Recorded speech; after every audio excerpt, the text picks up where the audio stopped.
Nada, voy a dedicar simplemente un minuto a presentar, para los que no conozcáis, de aquí muchísimos ya lo conocéis, pero presentar un poquito la firma Álvarez y Marsal. Es verdad que por el nombre podría pensarse que es una compañía nacional, una compañía española en este caso.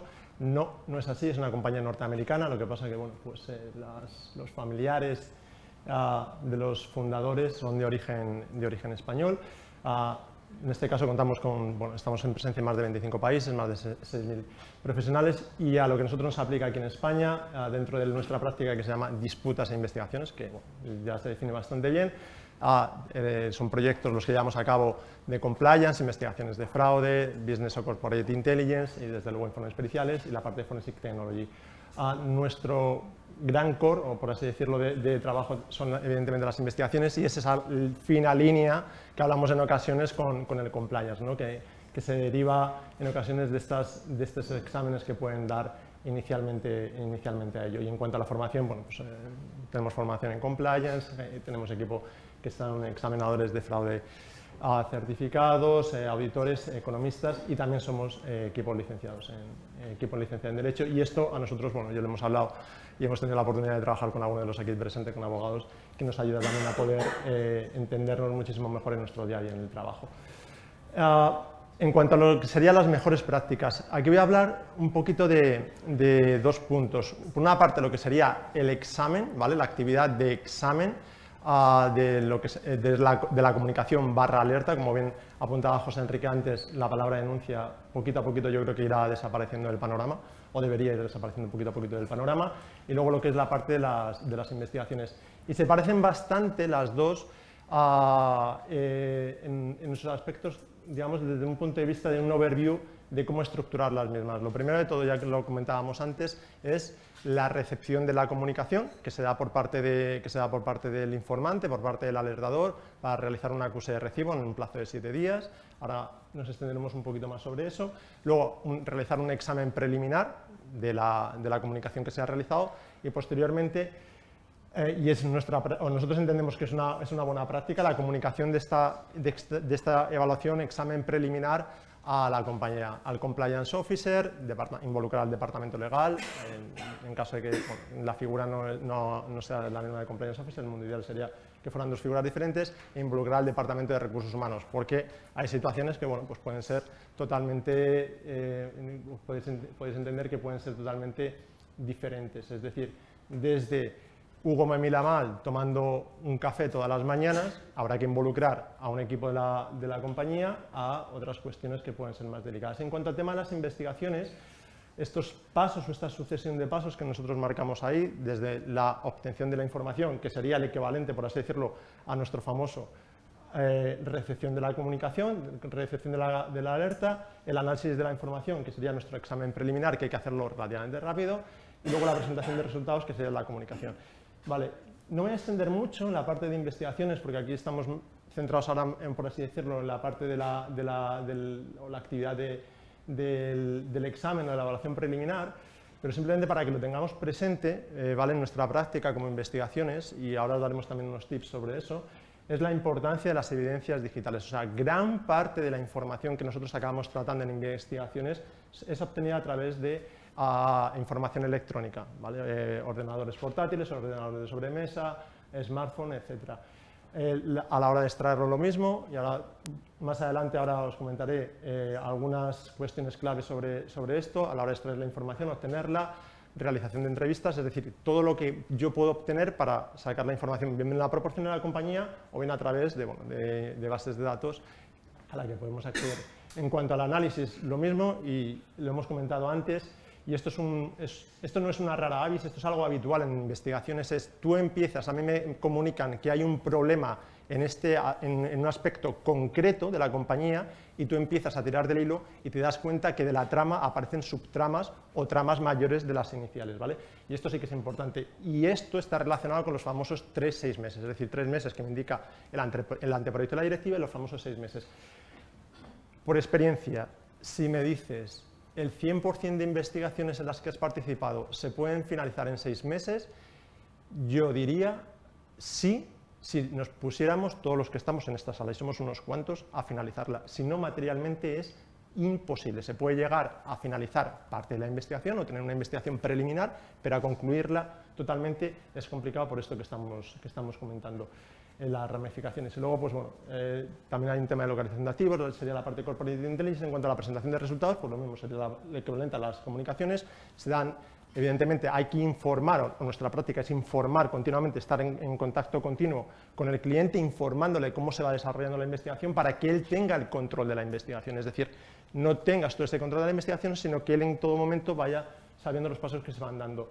De ahí se pueden, evidentemente, identificar debilidades de control interno. O sea, raro será que haya una comunicación por un hecho que sea relevante, que implique una investigación y que no haya habido algún tipo de debilidad. Lo normal es que la haya y haya cosas que corregir.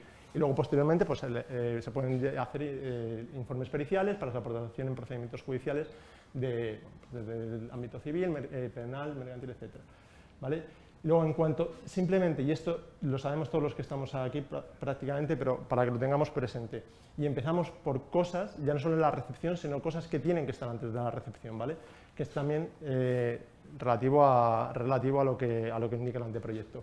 Contar con una política interna es el mundo ideal, ¿vale? En cuanto a los sistemas internos de comunicación y de defensa.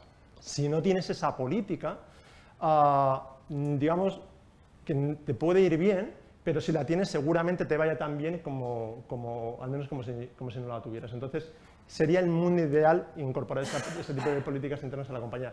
Y luego un tema procedimental, ¿vale? Y ahora vamos a hablar sobre esto. En cuanto al tema de la gestión de las comunicaciones, lo que no puede pasar, o no debería de pasar, es que no sepamos qué hacer cuando nos llega una comunicación a una compañía, ¿vale? O sea, yo recibo una comunicación y de repente, comité de crisis, que es lo que suele pasar, manos a la cabeza, y llamo a un consultor externo. Si lo llaman, normalmente te suelen llamar con un poquito más de margen, cuando ya ha estallado y ahora veremos más cosas, en situaciones más graves y demás. Es decir, de alguna manera hacer un track record de todas las cosas que tú puedes llevar a cabo, por lo menos tenerlo negro sobre blanco. Luego ya veremos a ver el caso concreto, qué es lo que me dice, pero lo que no puede ser es improvisar sobre la marcha. Ese sería el mundo ideal, ¿vale? Entonces, estas dos cuestiones sí que sería una buena práctica a llevar a cabo a la hora de hacerlo. Hay otras personas que dicen, inundar de políticas a la compañía, pues tampoco creo que sea positivo. Bueno, todo correcto, todo está bien, pero si tú la tienes, alguien, espero que la haya redactado, al menos alguien la habrá leído, y espero que alguien sepa dónde está, por lo menos tenerla y saber que existe esta política, y luego saber cómo aplicarla, ¿vale? A la hora de hacerlo. También es verdad que muchas veces, hay, como todo en la vida, pues es, bueno, camino al andar, y si hoy me llega una comunicación, una alerta, y dentro de 2 meses me llega otra, pues recordaré que hace 2 meses operé de esta manera, y esto me fue bien y esto me fue mal, ¿vale? Bueno, también es verdad que, como todo, no está escrito en piedra, es decir, si tú tienes una política y tienes un procedimiento, tendrás que ir adaptándolo a la compañía, ¿vale? Eso sería una buena práctica. En cuanto a la cosa de recibo, lo mismo, los 7 días y la agilidad en el examen preliminar. Aquí me voy a detener muy brevemente. Cosas que se pueden hacer, por ejemplo, en el caso, como comentábamos antes y lo mostraba Marcel en la herramienta de Question Integrity Plan. Automáticamente la herramienta te permite mandar ese acuse de recibo. ¿Eso es una buena práctica? Bueno, la herramienta te lo permite, es decir, cubres lo mínimo legal. Lo ideal, lo que habría que hacer es ponerte en contacto desde el minuto 0 con la persona, el informante, el alertador, para tener el mayor conocimiento posible. Me explico. Si yo, por ejemplo, estoy un día que me levanto y digo, hasta aquí he llegado, hasta aquí ha llegado, yo no voy a permitir que esto siga pasando en la empresa. Y ese día es el día de inspiración y ya me atrevo a dar esta comunicación, a lo mejor ese día es el día ideal para, si tú la recibes, poder examinar qué es lo que te están facilitando y tener esa comunicación, que evidentemente puede ser anónima, con la otra persona, y decir, oye, he recibido lo que me indicas, pero es que la información que me estás dando no es suficiente. Ese sería el día bueno, quizá, para recibir más información, porque si yo esa comunicación la empiezo dentro de 14 días, a lo mejor esa persona, por X motivos, se ha dado de baja en la compañía, no le apetece seguir comunicando, y de hecho puede pensar, o sea, después de 14 días recibo 7 días el acuse de recibo y vienes una semana más tarde y entonces me dices, no, es que he examinado lo que me has pasado y ahora quieres saber información cuando lo que te he pasado son 2 frases para analizar, o sea, 2 semanas para analizar 2 frases. Debería ser prácticamente inmediato, ¿vale? Esas son como buenas prácticas. Otra cosa es lo que pasa en el día a día. En cuanto al tema de las cautelas, ya se ha hablado muchísimas veces, el tema de la confidencialidad de las personas investigadas y del informante, ¿vale? Y asegurar los dispositivos electrónicos. Aquí sí que me voy a detener, y esto está relacionado con el tema de tomar decisiones sin suficientes evidencias. Y os comento casos prácticos que vivimos en muchísimas ocasiones, cada vez menos, pero sigue pasando. Te llaman una compañía y te dice el siguiente problema. Tenemos rumores, o nos han llegado rumores de pasillo, porque como comentábamos antes, las empresas se parecen más a un colegio de lo que pudiéramos pensar inicialmente, y esa es la verdad, que Hugo ha tomado una serie de decisiones que pues, bueno, implican esta serie de conductas aparentemente delictivas. ¿Vale? ¿Qué habéis hecho? Bueno, lo primero que hemos hecho ha sido coger su ordenador y lo que hemos lo hemos abierto, lo hemos empezado, o sea, ya empezamos mal, ¿vale? Es decir, eso es algo, es el ABC. Entonces ya te llaman cuando de repente dicen, no, hay incendio en la casa. Empezaba por la cocina, pero es que ahora lo tenemos en la planta arriba. ¿Pero cómo ha pasado de la cocina a la planta arriba? No, y ahora te lo explico. He abierto la puerta, ha entrado oxígeno y aquello se ha disparado. Joder, si lo tenemos ahí, vamos a aguantar un momento, vamos a pensar. Es que los primeros momentos son claves en las investigaciones, porque a partir de ahí podemos tener todo el problema a la hora de realizarla. Es decir, asegurar la fuente de información. Lo primero que hay que hacer, y eso al final es lo que comentaba antes de Forensic Technology, hacer una copia inmodificable de los dispositivos electrónicos de las posibles personas investigadas. Ahí habrá que valorar, y por eso decíamos antes, con el departamento legal de la compañía, también involucrar equipos. Cuando aquí indico equipos multidisciplinares, también me refiero a abogados externos, dentro de los cuales aquí pues, tenemos la oportunidad de tener algunos de ellos, y saben exactamente qué situaciones hay que llevar a cabo. Entonces, los primeros momentos son súper importantes y hay que tenerlo muy presente a la hora de poder realizar este tipo de actuaciones en cuanto a los dispositivos electrónicos. Porque si podemos recuperar la información en un momento determinado al inicio del todo, es muy, muy valiosa poder llevarlo a cabo. En cuanto al tema de la trazabilidad de las comunicaciones, como buena práctica, ya lo apuntaba antes Marcel, la herramienta me permite tener esa comunicación, ¿de acuerdo?, con el informante, con el alertador en todo momento y que haya traza de todas las comunicaciones que ha habido, ¿vale? Día, hora en la que se producían este tipo de comunicaciones. Y en cuanto, lógicamente, a la involucración de asesores externos, o sea, no hace falta decirlo, pero es que, por si acaso, la independencia, lógicamente, o sea, tiene que haber independencia interna por parte de la persona que lo recibe, dentro de la compañía, a la hora de confidencialidad y demás, y lógicamente por parte del asesor externo. O sea, yo lo que no puedo es iniciar una investigación en una compañía en la que de alguna manera yo pueda tener algún tipo de conflicto de interés de lo que voy a analizar, ¿vale? Entonces, eso se da por hecho, pero también hay que ponerlo.